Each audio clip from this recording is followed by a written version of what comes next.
Yeah, there was a wonderful atmosphere here for Paul today, and what they put on for him, and the way the people of Shire have supported him and come out for him today, and the way his team played for him is a sign of the bloke himself. For you guys to overcome all that and come away with says a lot.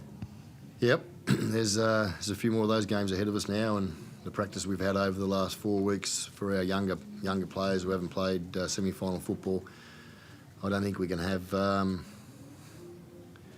better preparation for them. How tough has that been? Like this week, we've had some big games, like mentally as well as physically. How tough has it been? During the game, I'm looking at that. I'm looking and thinking, are we playing tired? Are we under a bit of fatigue? I hate sitting in the box because I can't feel what they're going through, but there's a couple of reasons I am doing it at the moment. But that wind in the first half, coming out of that, us running right to left, running to the north,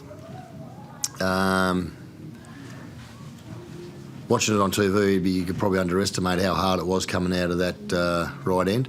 Then I think you found in the first 15 or 20 minutes, before it dropped off a bit, that it was tough for Cronulla then too. So, look, let's be honest, scoring 3 tries and missing 3 goals in the first half kept us in it. Not to say we haven't come back from being 18-0 down, but it did definitely keep us in it. I'm a realist in that regard, but we had to start the second half with enthusiasm and energy if we're going to think about chasing down that scoreline, because I knew they were biting down on their mouth guards for Gal, and it was always going to be a difficult one. But they're a dogged bunch. It's never say die with them. It's never, never.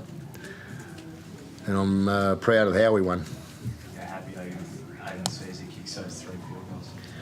Well, if you said before the game that we're going to have to kick 3 field goals to win it, you'd think that, that hasn't been done before. Again, we kept them scoreless in the second half. Won a golden point. We've ticked off a few things that we haven't done this year, and I think that's a couple of times we've done that in the second half with keeping teams to 0. So, it was a good effort, but we've still got to improve on that. We won't just sit on our hands after that game. We've got to make sure that we're looking to improve going forward. Were you a bit worried when they didn't go for the field goal a little bit earlier, particularly when there was that no try, sort of that with them? Yeah, it's easy sitting up in the box though, isn't it? And sitting where we all are. When you're out there in the heat of the moment, we're all fantastic coaches when you want to sit there with the mouse and start the game, or sit up high and ask questions, and I'm talking about me too. When it's the heat of the moment, sometimes decisions are the right decisions, and bang, it works for you. Other times you just got to cop it and try and move forward.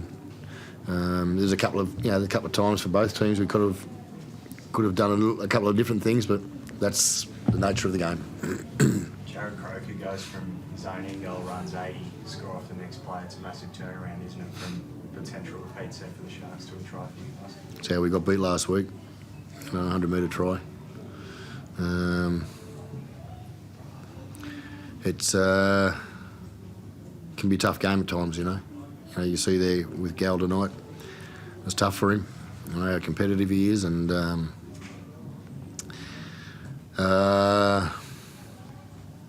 but that's the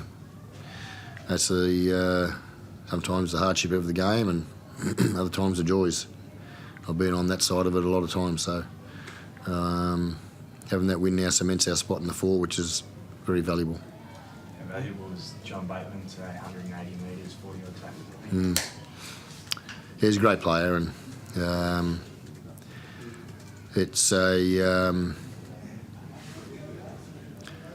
the quality of the bloke off the field is matched with him on the field. He's a team man. He loves to win and fights in everything he does.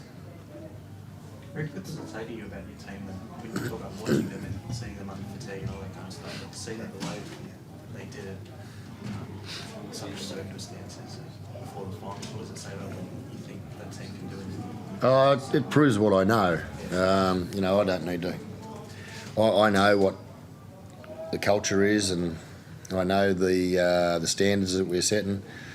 I can coach it. The hard thing is they've got to execute it, you know. And to their credit, they are resilient bunch.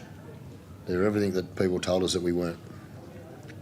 What's different this year, Ricky? Because last year was, you know, you're getting really close in games and losing those really close games. Now they can fight back from being quite far down. What's changed this year? Well, you got to defend tough scenarios. You got to defend tough periods, and we're doing that. I think that's we can score tries, but we probably couldn't defend the tough scenarios that get presented to you at times, and that's probably the difference at the moment. We're defending the difficult periods, such as Cronulla did, as we did in the last 10 or the last 7 minutes we played. It had to be a field goal to win it. You know, you probably give it more thought tomorrow on Tuesday, but with the top 4 sealed, do you give any thought to maybe resting 1 or 2 blokes if they're just a bit of a break next week? Or? I'll have a think about that. I didn't want to think about that stuff until I knew we were there. But I'll check injuries and how players are. And, if there's a couple of niggles, I'll have a look at that. But it's important to just keep building and keep some momentum and rhythm. But it's also important to get into the semi-finals with everybody is physically prepared and physically their well-beings from a physical point of view, have them in best possible shape. So I'll look at that over the next couple of days. What does it mean to the club for it to be to secure the top 4 spot? Well, from coach's point of view, fantastic for the players themselves. They've worked enormously hard, but also for all our members and fans at home. We also play for them. They mean a lot to us, but we haven't done anything yet either. We've made the top 4, which is a fantastic achievement for a club that was not expected to make the 8. Wonderful achievement, but we haven't done anything yet. So the new competition starts in 2 weeks' time.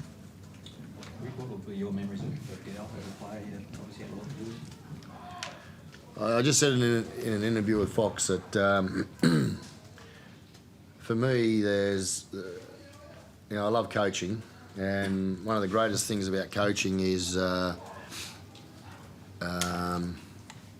being able to call a player that you coached for many years, from club level to senior to representative level, and then know he's going to be a lifetime mate, is special. Is very special to me. Did you have some words with him after the game? I did, but he didn't have much back. Thank you.